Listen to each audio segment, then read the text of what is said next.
qué cosa fuera la masa sin cantera, un amasijo hecho de cuerdas y tendones, un revoltijo de carne con madera, un instrumento sin mejores resplandores que lucecitas montadas para escena. Qué cosa fuera, corazón, qué cosa fuera la masa sin cantera. Doctor Ladislao Usino Ollero, ¿cómo le va? Buenas noches. Gracias por venir. Vamos a tutearnos, ¿no es cierto? Esto es nada más que a modo de introducción, ¿no? Y bueno, a través de nuestro productor del programa, Oscar Patrel Martín, dice, yo te voy a traer un invitado que vas a ver que te vas a lucir. Dice, bueno, si es así, ¿cómo no?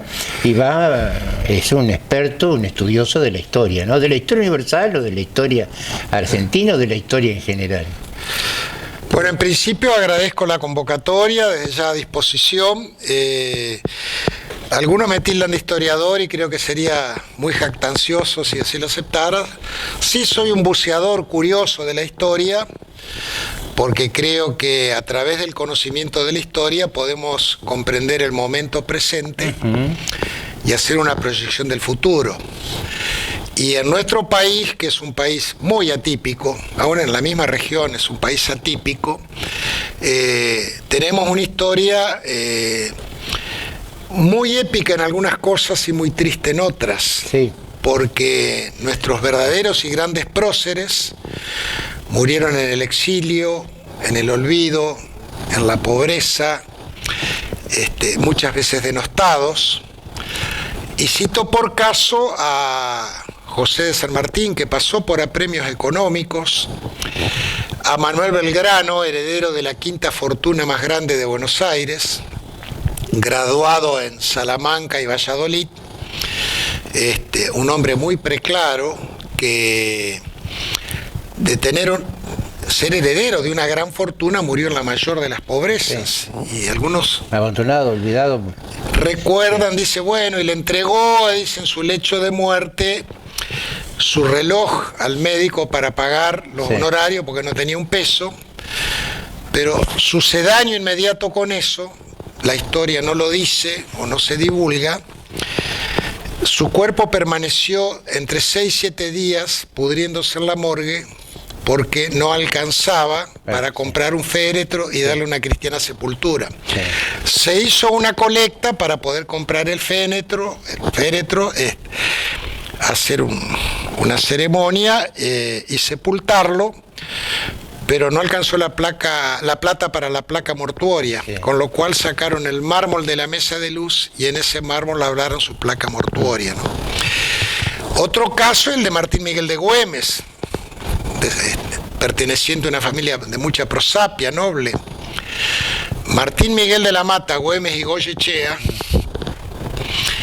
a los 20 años estaba en Buenos Aires haciendo formación militar y participa de la primera invasión inglesa y a caballo asalta un buque inglés, el Justin, y toma ese buque inglés.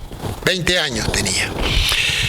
Y luego, consecuencia inmediata de Yatasto, cuando San Martín le dice a Belgrano, que ahí se conocen ellos porque no se conocían personalmente, que la cosa no estaba por el Alto Perú. Y claro, está Huaki, Sipe, Vilcapugio, Ayoguma, y Belgrano dice, bueno, pero ¿por dónde, general? Dice, no, yo tengo un plan para ir por Chile.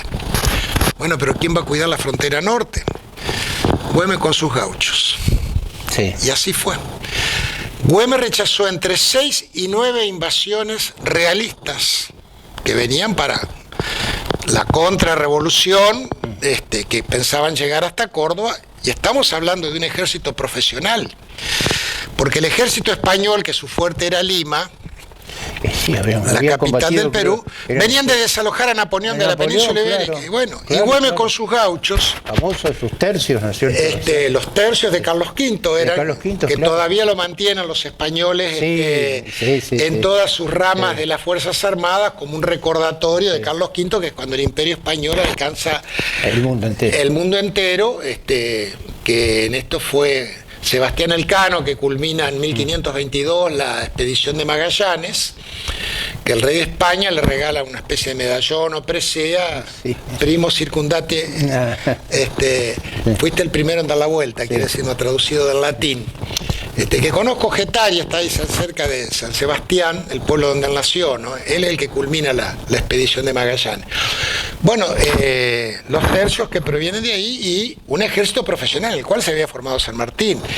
En nuestra historia, los militares formados profesionalmente fueron pocos, en realidad. Además, el general era el caudillo, Sí. al cual seguían. Y Belgrano dejó el confort de un despacho para hacerse militar. Y bueno, entre los pocos que reconocemos está José de San Martín y Carlos María de Alvear, que incluso vienen juntos en la George Canning en 1812. ¿Cómo lo de Lavalle? ¿Era profesional o era...? No, Lavalle y Dorrego son, y el Manco Paz son también, pero los forma San Martín a ellos. Él es el que lo forma. Porque cuando San Martín llega para ponerse a disposición de la Junta, San Martín venía de combatir en 3 batallas, Bailén, y otras 2 batallas más, la otra es Albucera, son 3 batallas contra Napoleón. Sí. En una de las cuales tiene un episodio parecido al de San Lorenzo, que también es rescatado, y dicen ya estaba predestinado, por lo visto, a padecer casi una tragedia y luego convertirse en un héroe, ¿no? Pero San Martín es un tipo formado militarmente, y él para venir acá, obviamente Creo tenía que a los 12 años, si no menos, ingresó. O sea, en esa época era... Él se va de acá entre los 6 y 7 años, porque Sí. don Juan de San Martín, su padre, que era un español designado por el rey para cuidar la frontera del río Uruguay, que no se vinieran los portugueses, se instala ahí. Él es el menor de los hermanos.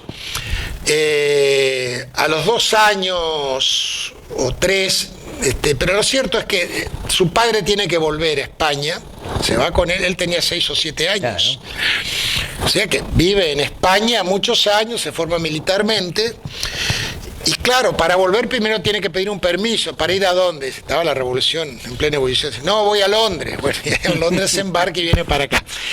En ese buque, la fragata Canning, viene otro personaje histórico también, el barón von Holberg. Sí. El barón von Holberg, que era un militar prusiano de carrera, lo contrata el gobierno de Buenos Aires para ir poniéndole un parate a los caudillos que ya se estaban rebelando contra la pretensión unitaria de Buenos Aires, ¿no? Que cuando llega acá a Entre Ríos, en febrero de 1814, lo derrotan los caudillos artiguistas en el arroyo del Espinillo.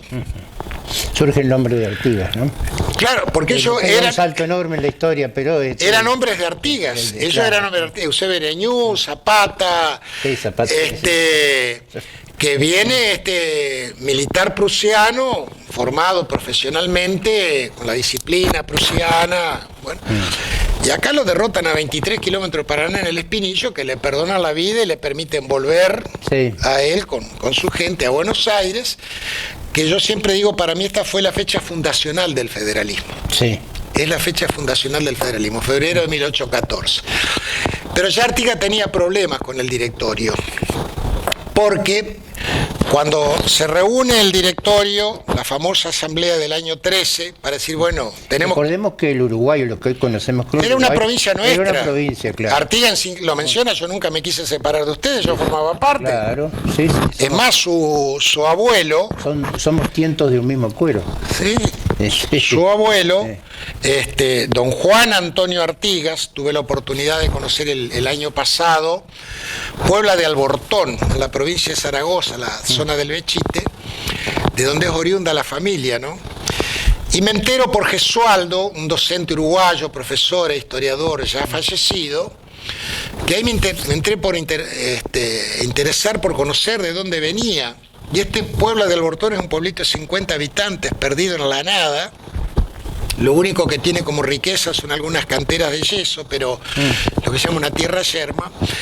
Y Gesualdo, cuando inicia su libro, que se llama Del vasallaje a la revolución, que es la vida de Artigas, comienza por el origen de la familia, y es don Juan Antonio, el abuelo de él, comienza diciendo, bueno, llega don Juan Antonio a su pueblo, Es interesante los historiadores uruguayos, ¿no? No, como han reivindicado cosas que no podemos decir de este lado. No, por todo supuesto. lo contrario, la hemos en lo posible. Y él lo menciona, dice, bueno, ahí vuelve Juan Antonio, dice, cansado, casi desarrapado, con su caballo también enjuto, después de 3 años de estar combatiendo en la guerra en nombre del rey, ¿no? Llega a su pueblo, el rey le encomienda una tarea, viene a Buenos Aires, está un tiempo, le gusta, se cruza a Montevideo y ahí consolida su presencia. Tiene creo que 8 hijos, uno de los cuales el padre de Artigas, participa de la fundación oficial de Montevideo y está considerado el primer habitante permanente de Montevideo. Bueno, Artigas proviene de esa familia, ¿no? Entonces también esto desmistifica otra de las de las imputaciones que hacen que nuestros caudillos eran brutos y bárbaros. No, Güemes no era... Unos lumpenes, sí. Facundo Quiroga descendía de familia real, de la zona del norte de España, era gente formada, ¿no? Bueno, entonces San Martín cuando llega acá ofrece sus servicios a la Junta, él viene con el grado de teniente coronel, y la Junta sospechaba de él. Pues dice, ¿cómo este hombre viene a estar combatiendo en España, formado en España, militar español, habla con acento español, y lo tenían por traidor? Encima no era rubio ojo celeste, sino que era de... Bueno, entonces él, como demostración que ofrece sus servicios, le ordenan crear los granaderos a caballo, que empieza como un escuadrón, se transforma luego en regimiento. Después viene Rivadavia y lo suprime. Entre las cosas que hace Rivadavia, nefasta. ¿no? Sí. Y lo reivindica muchos años después Julio Argentino Roca, al regimiento de granaderos a caballo. Entonces él, en esa demostración, los españoles, como estaban con el sitio de Montevideo, incursionaban por los ríos nuestros para habituallarse, saqueaban, saboteaban y desembarcan ahí en San Lorenzo. Entonces San Martín, ya que era un gran estratega y un gran visionario, es cuando los vence a los españoles en el combate de San Lorenzo. No es batalla, es combate. Combate, señor, con lo cual cesan las incursiones de los españoles por los ríos para habituallarse. Bueno, y él, como una demostración de su lealtad a la causa por la que venía, por eso es el que encabeza la carga de caballería. Sí. Y por el otro lado lo hace el capitán Bermúdez, que realmente es el que lo salva cuando cae el caballo, y el que lo cubre es Cabral, que sale muerto ahí. Bueno, fíjese cómo eran de caballeros en aquella época, que en vez de ultimar o fusilar o degollar a su adversario, San Martín lo invita al comandante español a almorzar, mientras retiraban sus muertos y curaban sus heridos para que se pudieran regresar. Ese hombre, que era un capitán de apellido Zavala, con el tiempo se termina incorporando al ejército de los Andes a las órdenes de San Martín. Cosa de nuestra historia, ¿no? Y Güemes, a pesar de esa épica heroica que tiene, es resistido por la sociedad salteña. Sí, claro. Porque dice, no, pará, resulta ser que el gauchaje nos está defendiendo. Y ese gaucho capaz que no vuelve porque muere en combate. Los infernales. Los infernales de Güemes. Y dice, ¿cómo no le vamos a dar un pedazo de tierra y lo vamos a eximir de impuesto al que está combatiendo sin sueldo por su tierra? Y la sociedad salteña repudia eso, ¿no? Tanto así que es un traidor el que lo delata, el que permite que lo maten, ¿no? Bueno, cuando en Buenos Aires se enteran, tiempo después de la muerte de Güemes, las noticias no corrían con tanta velocidad, la necrológica de los porteños fue un cacique menos.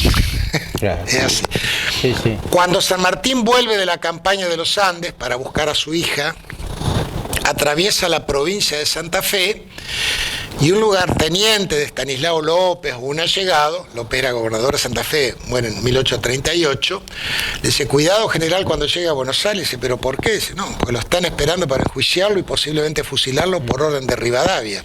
Claro, ¿qué pasa?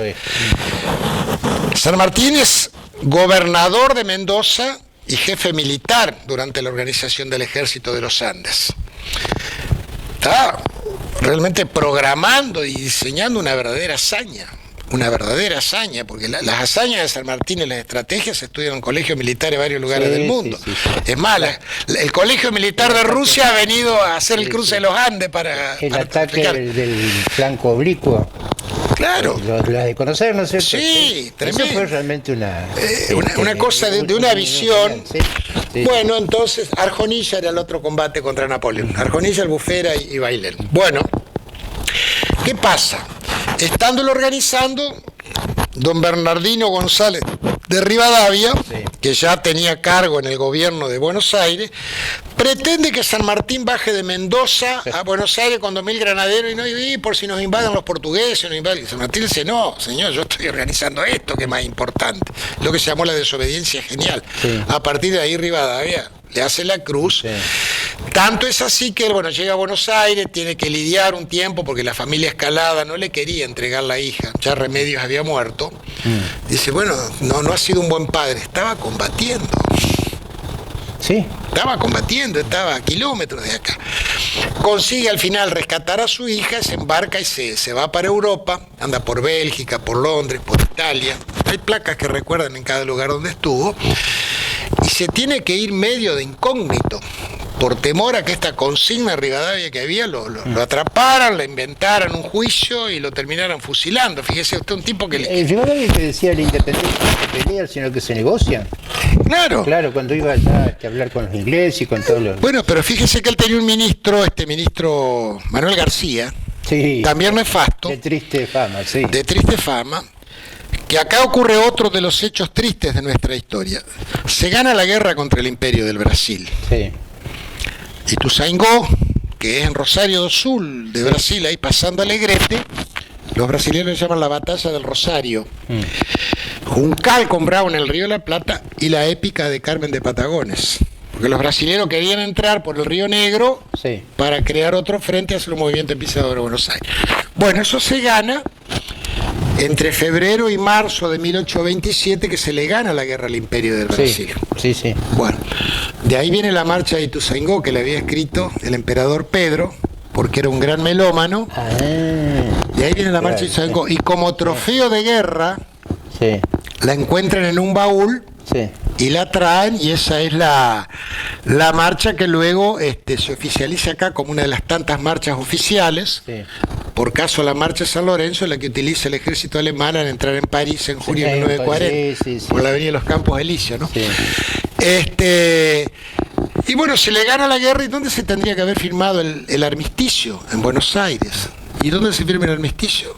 En Río de Janeiro y en presencia de Lord Ponsonby, el ministro inglés. Con los derrotados, digamos. Exacto. Sí.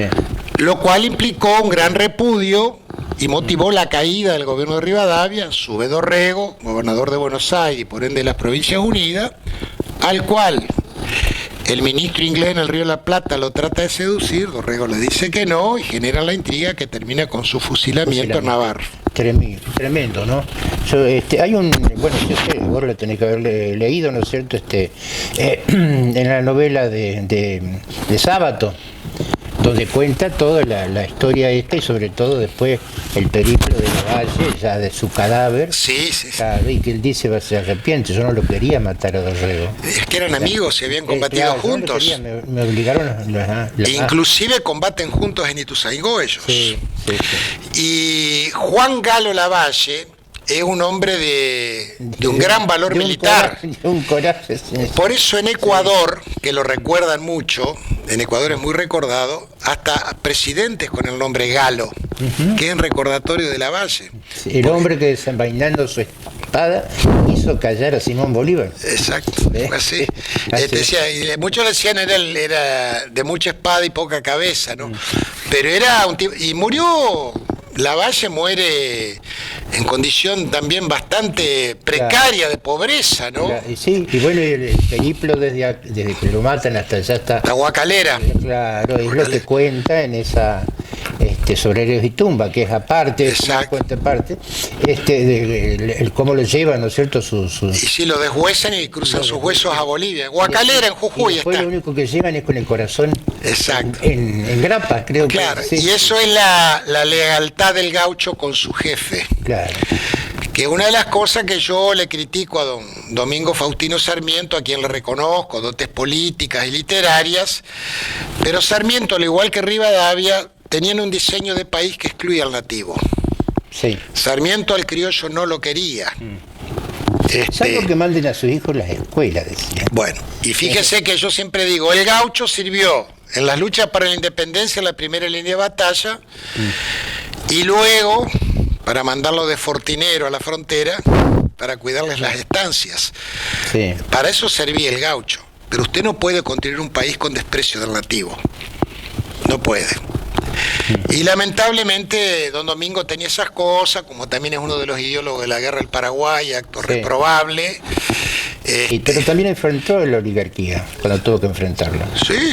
Sí. No, yo le reconozco. Personaje contradictorio, ¿no es cierto? No, por supuesto. Rosa siempre, un libelo que le mandaba Sarmiento, lo leía, ¿no es cierto? Dice, así se hace política, así se enfrentan las... No, por supuesto. Sí. Y un dato, por ejemplo, Juan Bautista Alberdi, que es uno de los hombres más preclaros, que hay. Y vivió poco en Argentina. Claro, porque a él en 1848 el gobierno lo destina a Europa para gestionar el reconocimiento oficial por la corona de España de nuestra independencia y establecer una...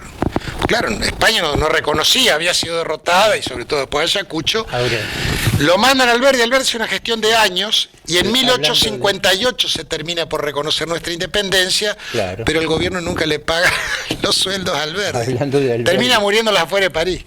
Bases y puntos de partida, ¿no es cierto? Cuando yo, no sé tu posición y tu pensamiento político, pero cuando yo escucho, ¿no es cierto?, el Pacto de Mayo, algo por el estilo, y habla de bases y puntos de partida, ¿para qué? No. Alberdi se revolvería en la tumba, ¿no? Pero es que además nosotros no tenemos que entrar a innovar tanto, tenemos que cumplir lo que está ahí. Yo hace un tiempo atrás, unos meses atrás, publiqué un artículo de opinión con este famoso tema de la ley de alquileres. Tenemos senadores que tienen entre 30, 40 hasta 46 asesores. Sí. Yo le digo, señor, llevamos 3 años discutiendo esto. Entre tantos asesores pagos, rentados que tiene, no hay uno que le diga que todo lo que usted quiere hacer respecto a la locación está en el Código de Vélez desde 1869. Usted en el Código Civil, con las reformas que ha tenido, pero que nuclearmente es el mismo, usted tiene todo regulado lo que es la locación, el alquiler, el contrato del alquiler, que es un contrato privado. Usted lo sabrá, cada vez que se metió el Estado sobre la materia de los alquileres, terminamos en un desastre. Sí. Y bueno, todo eso lo pergeñaron estos hombres que tenían una visión y una formación, cosa de la que carecen hoy nuestros legisladores. Ese es otro tema, ¿no? Modales, cultura, presencia. Yo digo, no tenemos un Lisandro Latorre, no tenemos un Alfredo Palacio, no tenemos un tribuno como Arturo Frondizi. Dejemos de lado le estoy hablando de 3 ideologías distintas, y sin embargo, bueno, Alfredo Palacio, su placa era doctor Alfredo Palacio, se atiende gratis a los pobres. Sí. Periódicamente sus amigos tenían que hacer una colecta para evitar que le remataran la casa. Hubo un vicepresidente que terminó pero en la miseria. Más. Sí, el vicepresidente de Alvear. ¿De Alvear? Sí, que terminó vendiendo con una canasta por la calle, y cuando se enteran y le quieren dar una pensión, está la carta escrita y firmada por él, dice que agradece pero que no corresponde, que para él haber ejercido la función pública fue un honor y un privilegio, que no tiene por qué ser remunerado por el tesoro público, y muere también en la pobreza. Elpidio González. Elpidio González, exacto. Si tenés la memoria de eso. Entonces, uno tiene que comparar. Don Arturo Illia, uno lee lo que era su manifestación de bienes, y era una valijita con unas camisas, 2 trajes, unos calzoncillos, unas medias. Nadie quería ir a Olivo porque todo había siempre punchero. Claro, entonces llegaba con el ejemplo. Se predica con el ejemplo, entonces en eso tiene que estar la coherencia. Y además era gente formada. Don Arturo Illia, en el tiempo que vivió en Europa, salía a andar en bicicleta y a charlar con el rey de Bélgica. Arturo Frondizi era un hombre que dialogaba con Kennedy. Sí, sí. Torcuato de Alvear, ni hablemos lo que era Torcuato de Alvear. Eran hombres que tenían formación, pero aparte tenían presencia. Nuestro colegio del Uruguay dio 3 presidentes. También eran algunos, ¿no es cierto? Fueron conservadores, defendieron, pero querían a la patria. Bueno, mi hermana, quien usted conoce, Sí. que es precisamente la antinomia de lo que sería la oligarquía en cuanto a su pensamiento, dice: en la década infame uno puede criticar muchas cosas, pero quienes ocupaban cargos tenían esto: formación, cultura, discurso, Sí. Presencia. Hoy usted lo que ve, utilizando un término vulgar, ve una berretada en el Congreso, da vergüenza. Vergüenza, sí, vergüenza. Sí. Vergüenza, la forma en que se insultan. Hoy estamos con el que estamos de presidente justamente por eso. Bueno, Del- es consecuencia de todo eso. De todo eso, ¿no? Entonces, hay muchas cosas para revertir, lo cual no va a ser fácil, y es lo que nos toca vivir. Ya le mostraba este libro, le digo, está a modo de ilustrativo, no es que lo vayamos a leer. Y se llama Historia del pueblo argentino, de Mixía de Peña, alguien que yo conocí y que seguía cuando publicaban las fichas, quizás vos te acuerdas. Eso, bueno, Muy bien. En la revista Fichas. Y bueno, publicó, no sé, este libro que pues llega nada más que hasta 55 ya. Hasta el 55. Pero lo que yo rescato es que es una historia trágica. Es que la nuestra es una historia trágica. Una historia trágica. Lo que pasó con el Chacho Peñalosa, lo que pasó con Dorrego, con el mismo Artigas. Sí. Yo creo que es el gran error de Pancho Ramírez, haberse distanciado de Uno dice Artigas. en error, otros dicen, bueno, El- algunas cabezas de ganado anduvo. No, eso fue con las cláusulas secretas del Tratado del Pilar, luego de la batalla de Cepeda, donde este señor Serratea, gran intrigante, Sí, sí. uno también de los gestores de la firma del armisticio en 1827 con el Brasil, lo indemniza a don Estanislao López con cabeza de ganado, Sí.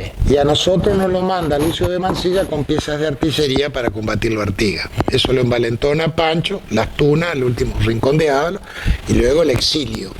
Sí. 30 años en el exilio, Artigas. Sí. Que el que lo ayuda mucho a él, en reconocimiento a su gesta, porque lo de Artigas es una gesta, hay que estudiarlo. Artigas hay que estudiarlo. Es don Carlos López, el padre del mariscal Solano López. Carlos López sucede a Gaspar Rodríguez de Francia, dictador perpetuo de Paraguay. Él le reconoce a Artigas, le da cerca de la residencia, don Carlos López, está ahí a la entrada de Asunción, un barrio que se llama Ibiraí, una quinta, donde yo tengo el daguerrotipo de la última foto que le toman a Artigas días antes de su muerte. Muy viejito, porque él nace en 1764 y muere en 1850. Ya a los 86 años murió, ¿no? Muy pobre, muy pobre. Y antes de morir dice: tráigame al morito para montarlo, ¿no? El gran jinete. El moro de pelea, sí. Y don Carlos le asigna una pequeña pensión para que pudiera solventarse. Y Artigas, a pesar de que él propiciaba la libertad de cultos, él era creyente. Iba a misa, rezaba el rosario y tenía confesor. Bueno, don Carlos le mandaba todas las semanas un cura confesor y un médico para que lo asistiera, ¿no? Un gran gesto. Antes de ir al fin de esta entrevista, vamos a hacer unos minutos nomás, así nos organizamos y volvemos. Qué cosa fuera la masa sin cantera, un amasijo hecho de cuerdas y tendones, un revoltijo de carne con madera, un instrumento sin mejores resplandores que lucecitas montadas para escena. Qué cosa fuera, corazón, qué cosa fuera la masa sin cantera. Muy bien, volvemos con nuestro invitado de hoy, realmente de lujo, te voy a decir, un invitado de lujo, el doctor Ladislao Usín Ollero. ¿Ladislao es por algún...? Es por mi bisabuelo, Ladislao León Olleros. Ajá. Y Fermín por mi padre y mi abuelo. Sí. Mi abuelo falleció en el año 22, fue director del Colegio Nacional, Ajá.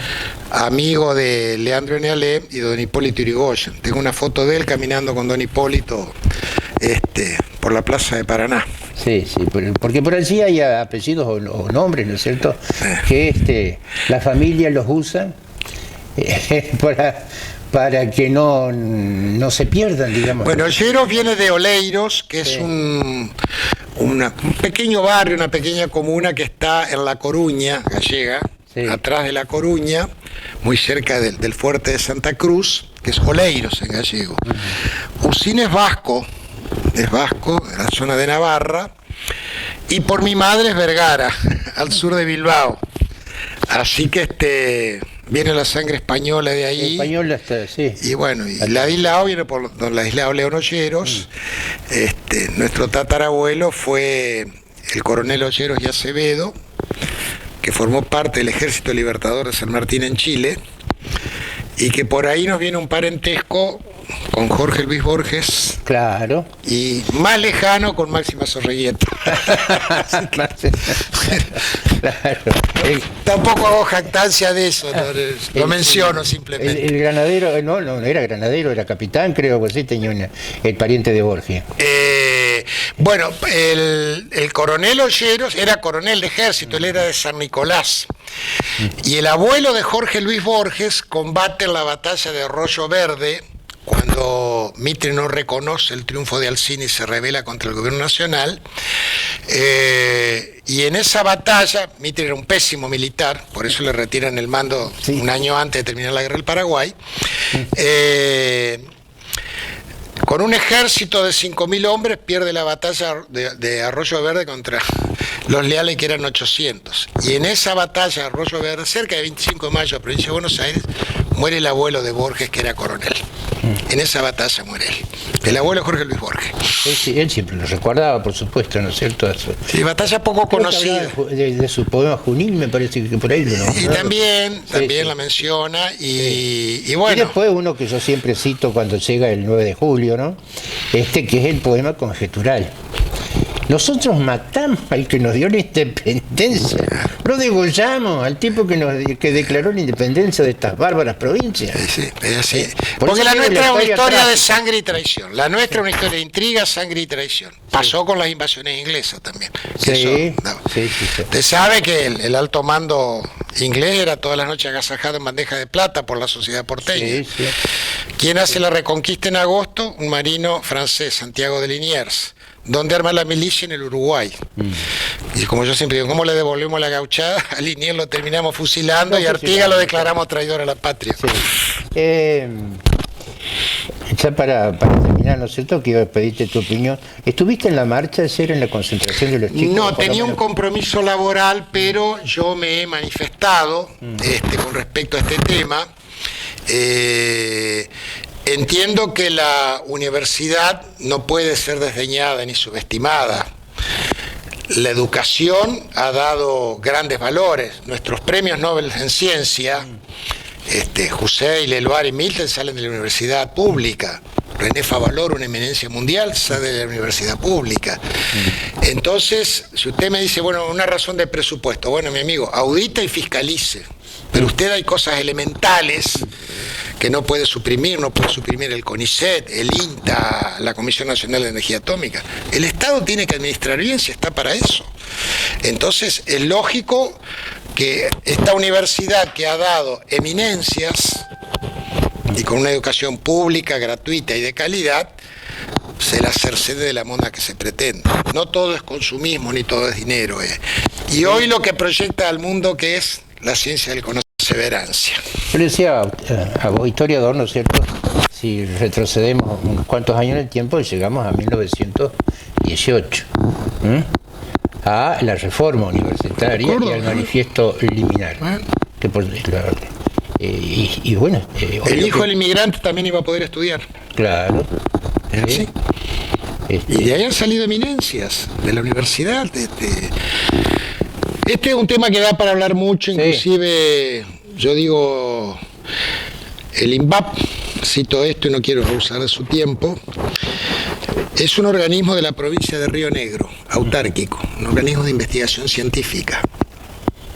No da déficit, se sostiene con sus propios recursos, trabaja en sintonía con la Comisión de Energía Atómica, exporta isótopos a todo el mundo, ha exportado a Australia, a Egipto, a Bélgica, a Holanda, acaba de firmar un contrato con el Paraguay para proveerlo de 3 radares por un valor de $100 millones, y hoy desde el INVAP sale parte de la aviónica que equipa los aviones comerciales que fabrica Brasil, la Embraer.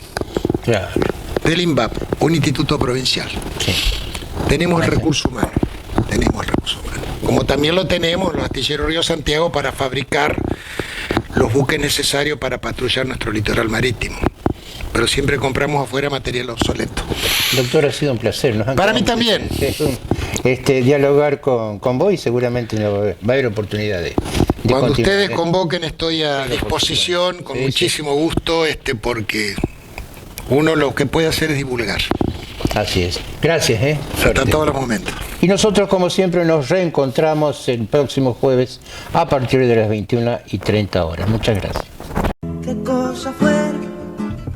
Qué cosa fuera la masa sin cantera, un amasijo hecho de cuerdas y tendones, un revoltijo de carne con madera, un instrumento sin mejores resplandores que lucecitas montadas para escena. Qué cosa fuera, corazón, qué cosa fuera la masa sin cantera.